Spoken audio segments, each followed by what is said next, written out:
Welcome to Wit, Wisdom, and What Matters Most. Today, Danton and Kyle tackle the transition from C-suite to investor. And gentlemen, it's good to be with you. Now, Likewise as well. Tell me, why is it so difficult to step away from a decision-making position? Well, I think there could be many reasons, but a lot of folks, especially in the C-suite, have been in their working career for a period of time, and many times they don't see maybe this coming as quickly as it does, where there's a purchase of their firm that they've helped build and grow, and so I think a lot of times there's a build up to it, and they do have some runway, but there's many times it's not as much runway as maybe they had hoped for, and a buyer comes along and they have to be opportunistic, and they're going from the top of the food chain to, especially if they're getting purchased by maybe a bigger company, they may not be in that same type of position that they once had and obviously enjoyed. I think an awful lot about people that have contemplated whether it's business owners or someone in the corporate world, as Dan mentioned, an executive is in a position of power, and like as heavy as that is from time to time with all of the decision making that has to go on there is a lot of identity and purpose tied in to a position like that, and to remove oneself from that can be pretty jarring. We talk an awful lot with executives about purpose in life and what's the meaning of why I get up and do what I do, and then when that's removed, I liked watching the TV show The West Wing. So it follows, a fictional president, and like he really starts to in the last season when he's like termed out. What do I do after this? And I think a lot of clients and folks that we talk to that are executives and some business owners, they wonder what it's like, but they're not prepared for what it's like when it actually does happen. And you go and you read a lot of the memoirs of a lot of presidents. It takes them a while to figure out, like, I was this important and now I'm not. So how am I useful now? Like, what's my next thing that I'm going to be doing? In your opinion, a president is in for 4 years and he gets to that point where he has a hard time leaving office. What about a CEO who's been there for 10, 15 years? Is it tougher for them? Does it take longer?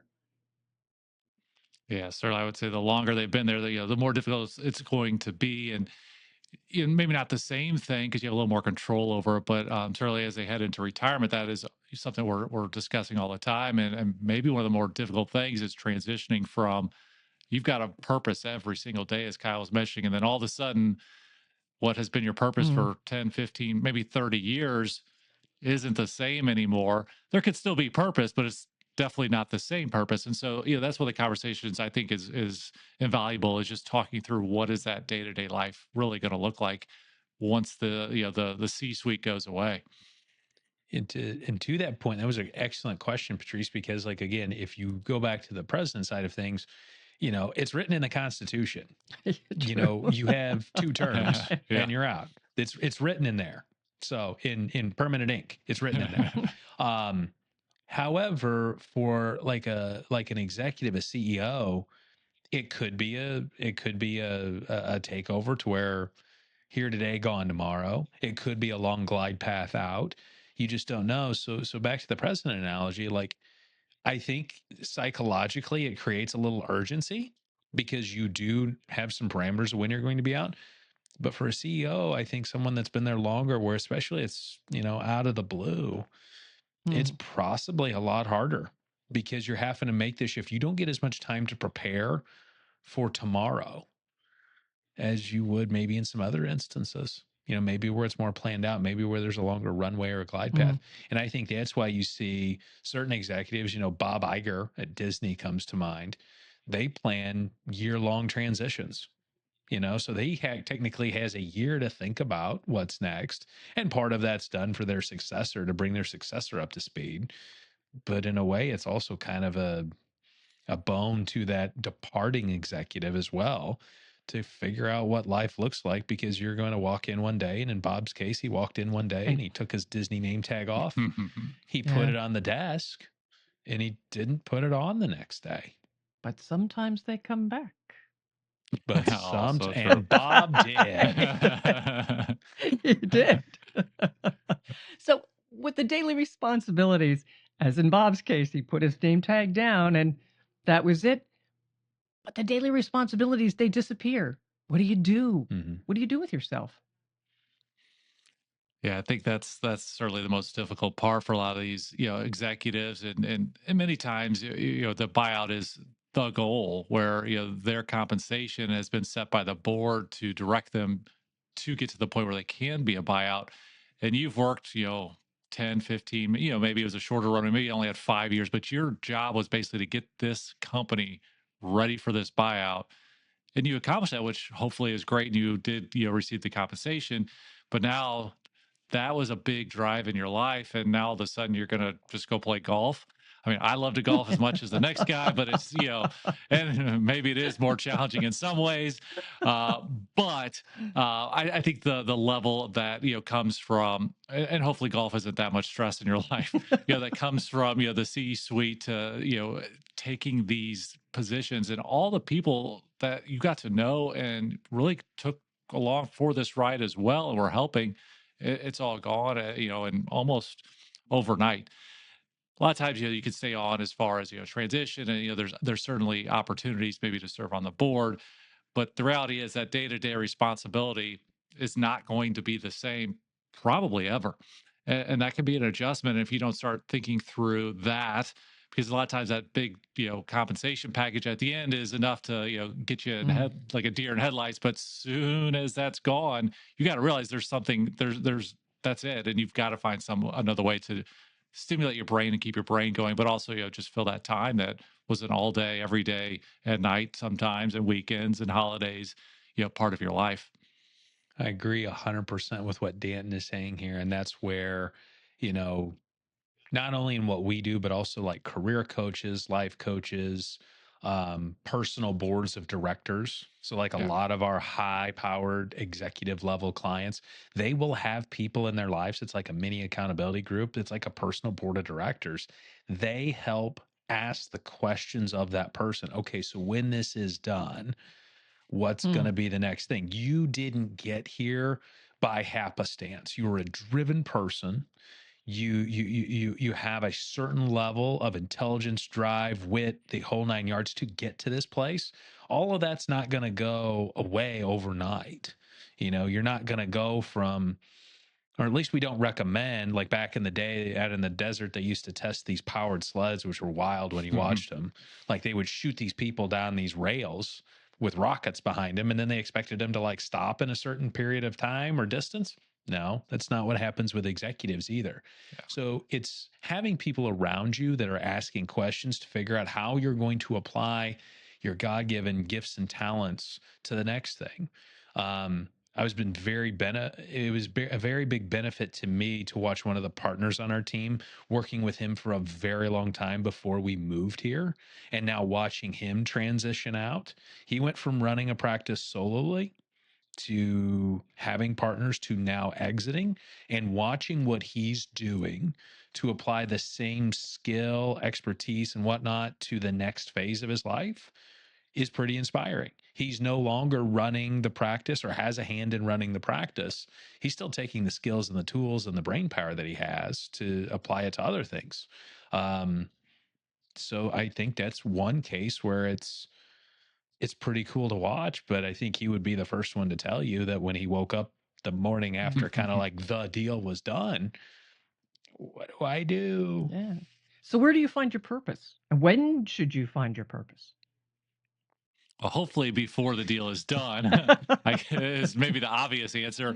The what, and how, I think it is different for everybody, certainly, and age dependent. I mean, if you're at the end of your career and this was kind of the cap to your career, usually about that age that grandkids get pretty exciting. We've seen so many folks that were so driven, and then but you give them a grandkid, and everything changes for them. Yes. So, Oh my God. I've seen that certainly be, a game changer where, that is not a problem. And we've seen people move across the country, across the world to be closer to their grandkids. So I think underestimating that attraction and pull after your, career is, maybe a little easier said than done. And certainly, maybe if you're earlier in your career, you happen to be, part of a buyout or, a sale, earlier on, I mean, it's very common for them to move on to the next deal that gets put in front of them. And so, a lot of folks that are in that position, I would suggest, are probably part of several deals because that's just how their brain works, and that excites them to be able to do that and that pressure. And so, I think seeking that next opportunity, and usually, if you're Mm. successful at one, the next one's right there waiting for you just as easy. So many times, I think the harder part is saying no and taking the grandchild route at some point too. So juggling that and just kind of knowing yourself and knowing where you're at, and really having good conversations and looking around to what is going to be able to provide that sense of purpose. Because if you just turn it off, I think that could be mentally draining as well. I think back to a conversation we recently had with one of our clients where there was a sudden change. And objectively, he's very good at what he does. He's financially planned well. He started having the same questions. Like, this came out of the blue. My world, my calculus has shifted. I don't know what to do.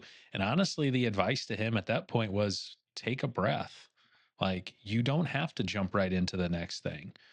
Think about, what does right now make you happy. You don't have to worry about the paycheck immediately, but maybe you take 6 months, maybe you take a year, maybe you metaphorically go out into the woods alone. Please make Mhm. sure somebody has a tracker for you. But Those you air know tag. Right, exactly, right. put an air tag on yourself and then go out into the woods. Right. But get to a place, and I think for a lot of folks, Dan hit on it. I mean, we've seen grandkids like change the calculus all the time. Best quote I ever heard on grandkids was, if I would have known how great they were going to be, I would have been nicer to their parents. There's a lot of truth in that. There's that, but that purpose becomes either it's family, it's the next big thing. It is, hey, I want to find, from a philanthropic standpoint, how I want to apply time, talents, and resources. We have a number of clients that end up leaving, whether of their own choice and on their own time frame or not. Really take some time, and when we've kind of solved all the issues with the dollar sign, they get really involved in charities, and they get really involved in giving back to their communities in the ways and the things that they want to do. And if that's going to, if you live in Pennsylvania and you want to go be a tour guide at Gettysburg, Mm. that's awesome. But somebody has to think about that. You either jump to the next thing, you go become a babysitter, which is a parent of somewhat small children. Please do that. And or you just you find some other personal pursuit that brings you a sense of satisfaction, a peace about how you're feeling about your outlook on the world. It sounds to me like you're talking about clarity of purpose and Hmm. money. Now, Hmm. balancing those can be a tricky thing, I'm sure. What happens when that balance isn't there and it goes wrong? Yeah, I mean, I think one of our guests, Deb Dubin, previously, I mean, she provides a great resource, for our clients, but also, and she's our chief philanthropy officer. And so, sitting down with her, and I mean, I've done it myself personally, and with clients, and just asking the right questions of what can make your purpose, really feel like you're able to serve, if that's something you're choosing to do, and finding the right organization. And it's not always just I want to work with kids. Here's a kids organization, and that's true to me. But like trying to find one that's really going to work with the time commitment you have, the resources you want to put forth, and making sure you have a good relationship. And really just asking the question, I steal from her was, how can I make an impact? And a lot of folks go in and have an idea what they want to do, but then if they just leave a little bit more open and ask who's ever running the organization, they're probably gonna have some pretty good ideas of how you can be involved, whether with time or treasure, and make the most significant impact. And I think that's what we all really want to do. So to me, that was a great resource, a great conversation, is just having more thought behind it Mm. versus the typical web search of an interest of yours, but taking it maybe a step further and really exploring how you can have a meaningful impact in your community. Think there's also peace and clarity behind having a plan in place from the dollar sign, because that will keep things from being potentially out of whack. I mean, if you think about it this way, one of the ways that we tee up life insurance conversations, especially for younger executives where they've got a lot of road ahead of them, is we're going to say, look, like, you're at a certain point in your life, you need to have this so that the loved ones that you leave behind are hopefully just emotionally distraught, not financially destitute. So, to the extent that you can use planning to take care of some of the things that would cause you some worry, would cause you to maybe make the wrong decision, if you're constantly prepared there and you can adapt, it allows you more time and mental and emotional bandwidth to do what Dan's saying, which is to drill in deeper to the next thing. We've mentioned grandkids, we've mentioned jumping into the next work thing, we've mentioned charity stuff. Sometimes you might also too just like want to go take a trip somewhere.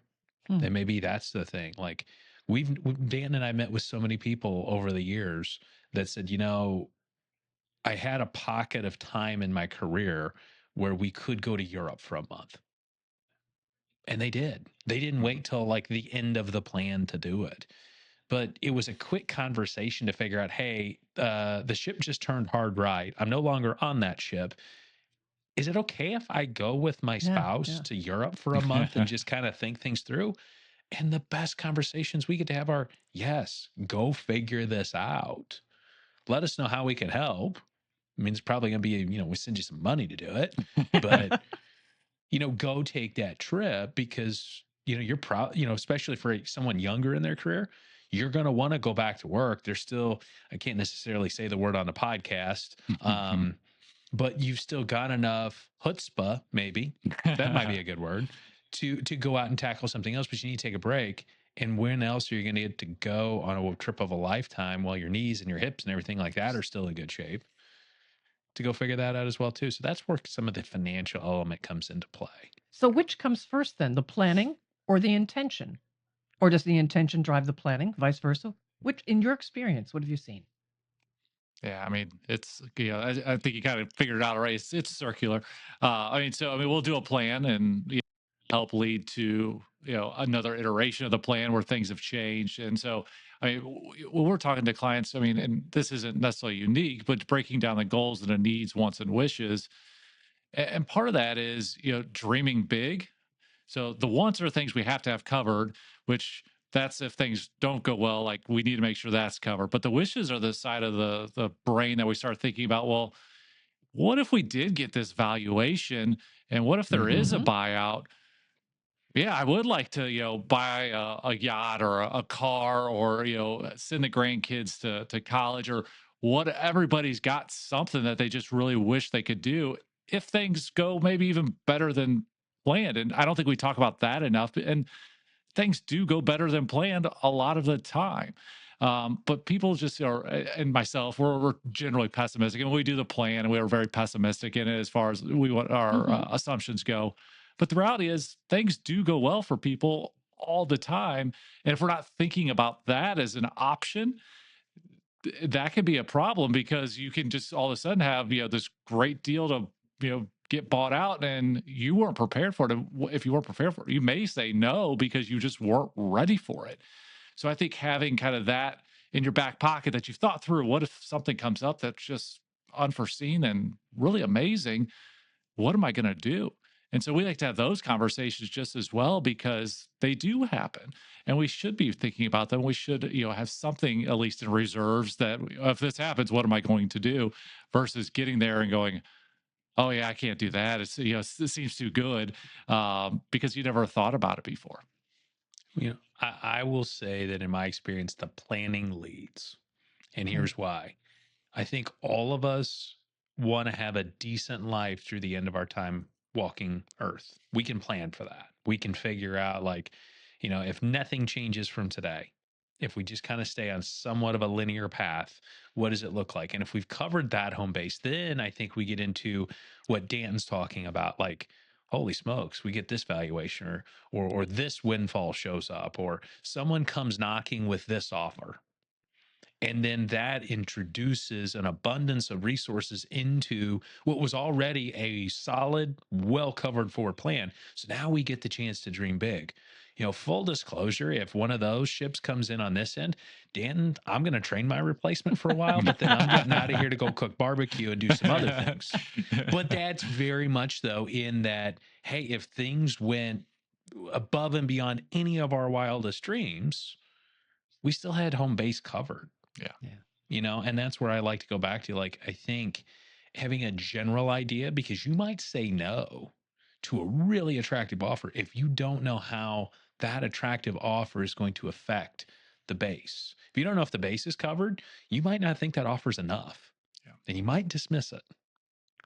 Yeah, but you do want to dream big, don't you? I like that idea. Oh, absolutely. Is there Nothing any? like when the Powerball gets up to $1 billion and we all start thinking. I'm not telling you that I bought tickets today. I'm not telling you. The mega's like 511 at this date. So yeah, That's You not want to too talk bad. about pessimism for a second. no, I okay? don't. But go ahead. Listen. So, you know, this is the burden sometimes of what we do. Everybody else was like, I wonder what I would buy. And we're sitting watching TV one night, my wife and I, and she goes, could you imagine what we would do with that? And my first thought was, oh my gosh, I'm just thinking about what the taxes would be on that. You lose half of it Yeah. anyway. Yeah. Right. Exactly. Like, you know, but that's the pessimism that Danton was talking about. Like, sometimes, like, we can't even allow ourselves 30 seconds of pure, unadulterated dreaming, like what kids do. Yeah. Kids are great at this. They're unadulteratedly positive. They have big dreams. When you get to be an adult and you have enough life experience, it's a cheeky way of mentioning it, but we are pessimistic, saying there's no way that could happen. Now, B, if it actually did, all these people are going to be up on our business. We're going to have to get private security. We're going to have to pay tax. We didn't just take the time to dream. And yet, Kyle, we buy the tickets. Some of us do. Yes. Some of us do. All right. Gentlemen, is there anything we haven't touched on today that you want to make sure we do cover? This was a great conversation. Yeah, I think, I mean, overall, I mean, it's, you know, just preparing for the unforeseen and the foreseen, you know, outcomes that, you know, it comes from being an executive and working towards those, you know, liquidity, opportunities. So we want to make sure that, you know, folks know that, you know, it can come from, you know, the plan that you have in place, but also sometimes you don't see it coming. And so, but still having a plan for the stuff you don't see coming makes sense for you. So that way you can continue to make good decisions along the way. Kyle? I think to what Dan just said there, the velocity at which things change in our world now is greater than it's ever been. And so, especially if you're an executive and you're out there and you're crushing it, the runways are shorter. The right and left turns are sharper, just based on, look at the disruption that's going on in industry right now with AI, and look at what's happened really over the last 25 years with the internet. I mean, it's faster. The turns are sharper. So having a plan and the what ifs is just being well prepared. And there is going to come a point, whether by your choice or not your choice, the thing's going to change. The table's going to get flipped. So then what are you going to do? How are you going to adapt? How are you going to continue to move forward? And how are you going to reapply the things that made you successful in the first place to possibly or probably something else? And whether that's another career, whether that's philanthropy, whether that's grandkids, whether it's any number of things, how quickly are you going to adapt in an ever-changing world when you're going to be required to adapt quicker than you've ever had to before? Well, on that very serious note, how can people find you if they've got questions? And boy, I would have some questions. Yeah, I mean, the easiest way is through our podcast. We'll have our contact information, and our website's witwisdomandwhatmattersmost.com. You can also check us out. We post a lot of the shorts from this podcast, as well as other different news nuggets, some anecdotes on LinkedIn and Facebook and all sorts of social channels as well. All right, everybody. Follow, like, share this podcast with those you think will appreciate it. And until the next episode of Wit, Wisdom, and What Matters Most, I'm Patrice Sikora, and thanks for being with us. Thank you for listening to the Wit, Wisdom, and What Matters Most podcast. Click the follow button to be notified when new episodes become available. Visit our website at witwisdomandwhatmattersmost.com to learn more and find additional ways to connect with us in the show notes. The opinions voiced in this podcast are for general information only and are not intended to provide specific advice or recommendations for any individual. To determine which strategies or investments may be suitable for you, consult the appropriate qualified professional before making a decision. Investment advisory services offered by Moneta Group Investment Advisors, LLC, an investment advisor registered with the Securities and Exchange Commission. Registration does not imply a certain level of skill or training.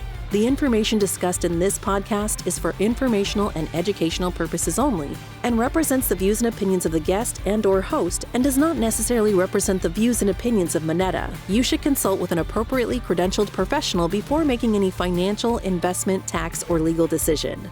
Past performance is not indicative of future returns. All investments are subject to risk of loss. Please see disclosure for additional information.